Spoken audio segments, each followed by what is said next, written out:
Hey guys, Isabel here. Welcome back to Reeled In after like 3 years. Yeah. But I am back, not permanently, but back to show you guys a new merchandise, a Lord of the Rings merchandise specifically that I have been wanting to get for a very long time.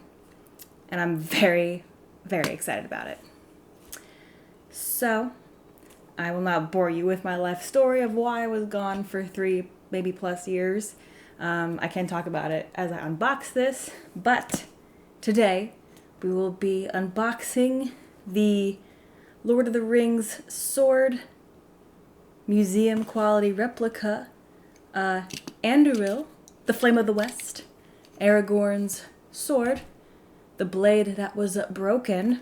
Very excited. I've wanted this sword for quite a long time. And finally I was like, you know what? It was my birthday a couple weeks ago, and I was like, let me just buy this for myself. So, let's get into it. So I bought this from True Swords. There are a couple websites that do sell Anduril. It is one of the harder, I feel like, replicas to find from Lord of the Rings. I know United Cutlery does some, but often I feel they're out of stock. No hate, you know, they're doing business. Good for them. So this is from True Swords.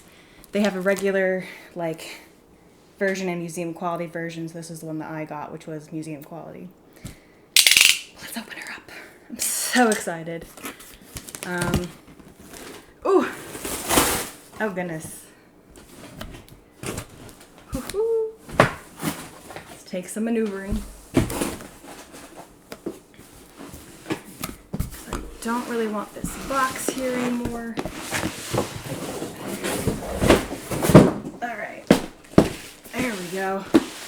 Also, I'll be going on a run like in a couple minutes after I unbox this, so forgive the way I look. Oh my gosh, this is, even the box is beautiful.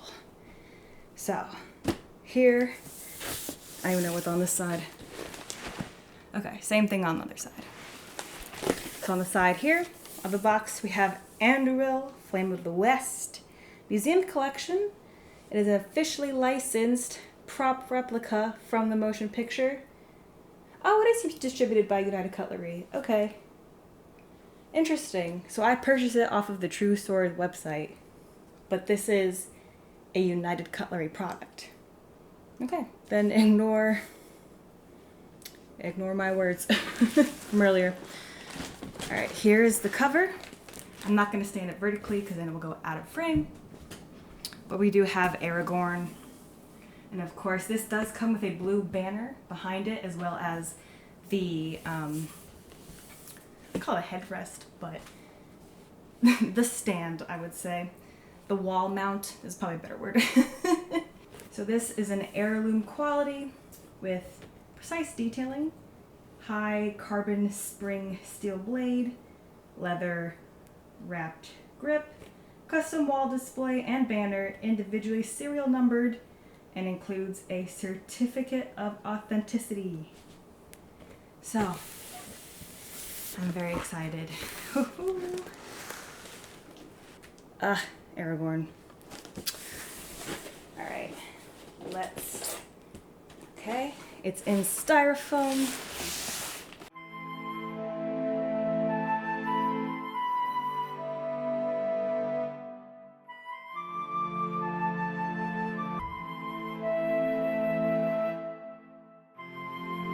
This is legitimately like the longest sword I think I have unboxed. I think the Sword of Gryffindor was actually smaller than this.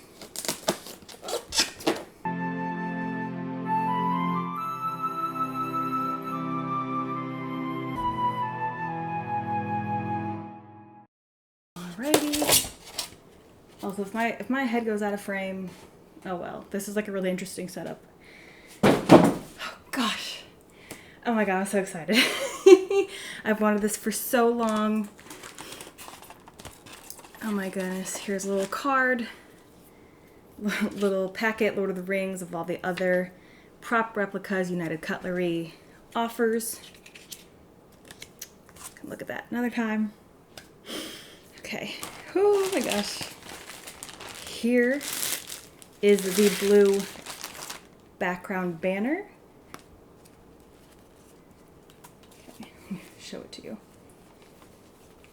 It is the symbol of Gondor with the white tree. It does come with a string that you can put on a wall. Lovely. The white tree of Gondor with the king crown. Very beautiful. I love the bronze with the blue. And I do like the silver detailing. Very lovely. Oh goodness. Oh gosh. Okay, what is this?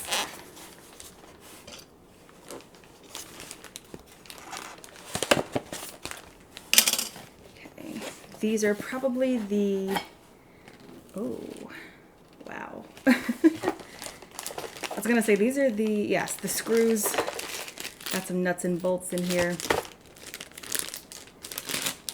But, oh my goodness, I assume this is part of the wall decor to mount your sword.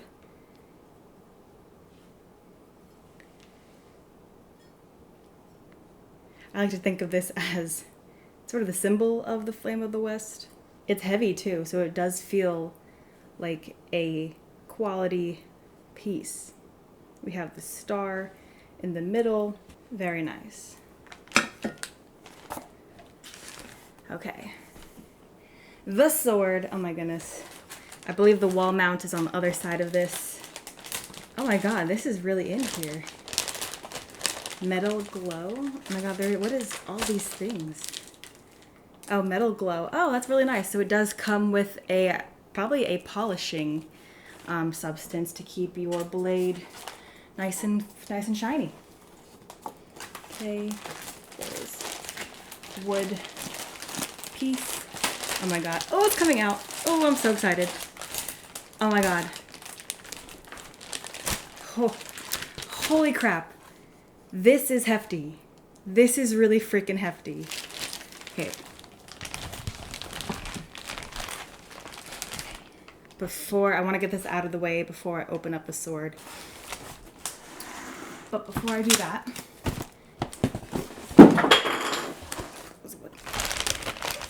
I do need to get the mount, which I believe is in this cardboard box here.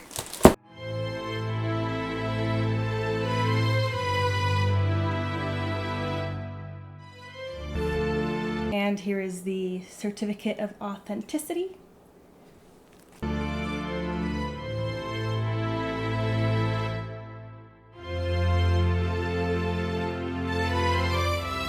This thing is packed so well.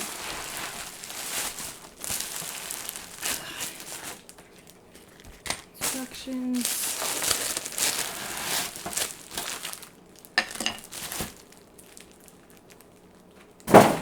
Let's take you out. This is a beautiful black wooden piece with bronze accents and silver stars. So the hilt of the sword will go up here, and then the blade will run down here, and this will actually be set in front of the blue banner once you put it up on your wall. Again, we do have more, I would say, swirls and branch designs reminiscent of the White Tree of Gondor, which I think is a nice touch. But I literally cannot contain my excitement to unbox this sword and just hold it. Again, very well wrapped. Oh my god. It's got layers. And saran wrapped. Oh goodness. There is a substance on the wrap, so I'm guessing it was to protect it during transportation. Just take off this, oh god, there we go.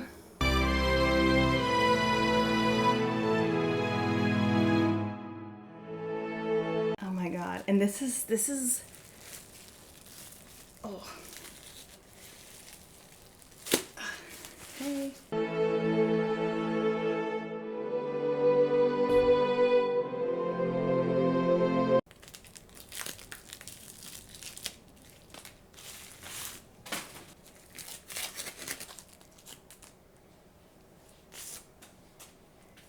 And here it is, the Flame of the West.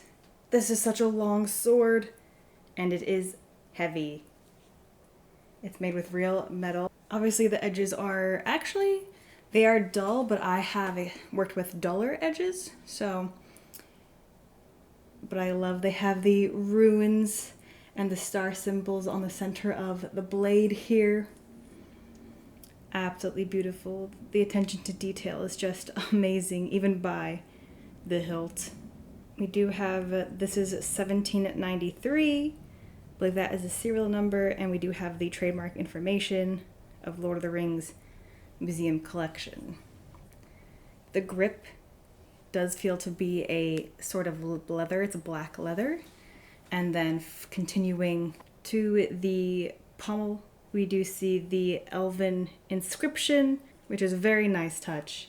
You do see a seam on the back of the hilt, but not too big of a deal, honestly, because you could be displaying it. This is obviously not for fighting purposes, but you will be displaying it with that on the back of the wall, so it won't really be seen.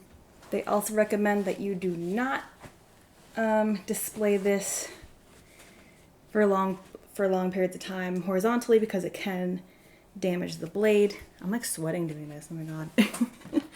So I believe what they put on the blade here, as well as parts of the hilt, is a sort of wax. So it will be kind of, yeah, but since this is a steel blade, it is important to take care of this. If you purchase other replicas from different companies, sometimes you don't have to put as much time and care into protecting the blade, but they do recommend that you use some sort of oil or wax to protect the metal, because it can rust and oxidize, especially if you're leaving it in a humid environment. So, and they recommend sort of, wiping it down after each use, especially if you're touching the metal of the blade or the metal portion of the hilt. Aragorn must have been real strong in order to maneuver this blade. But yes, so to finish off, this is the accurate replica of Anduril, the sword of King Elessar of Gondor. This is actually a new and improved, more accurate replica, premium quality blade. Like I said, it does need all of that care. It's about 40 5/8 inch of highly polished 1060 carbon steel. So that's really cool. And again, why it does need a lot of extra care. So if this is a sword that you just want to buy and kind of leave on your wall and never think about it again and just have it for like looks, this one in particular might not be the one for you, because, if dust collects on it, that will also help ruin the metal of the sword, which eventually won't look good for your display. So, and the surface polish for this is more finer, and it is an engraved blade with runes, and those are actually more accurately shaped and detailed from the other versions. And as for the wall display here, I know this lighting isn't really good, so I'm trying to move it around so the glare doesn't keep staying. It is 14 1/8 of an inch. It is a wooden wall display, as I said earlier, and it is an intricately detailed gold-plated metal crest as well that will attach itself to the wall mount. And it does come with gold-plated mounting arms as well. And we do get the blue clothed banner with a Gondorian theme, and this will be hung behind at the wooden display. And I'm just laying it down in front. So this sword was $599.99, essentially $600, not including shipping and taxes and stuff. but the total purchase was under 700, so that's good. There is a version, a less detailed version out there. I think the same company, ranging around $200 and $300. So if $600 is a bit too much, there is another option, of course. It just kind of depends how much you could spend or how much detail you want. Also not sponsored, just giving you guys all the information that I possibly can. So yeah, I hope you guys enjoyed my merchandise review and unboxing of Anduril, the Flame of the West. I've been wanting this, salivating over it for years, and finally have gotten it. So now I need to find space for it. Isn't that always the issue? But yeah, guys, thank you so much for watching, and I'll see you guys next time. Question mark.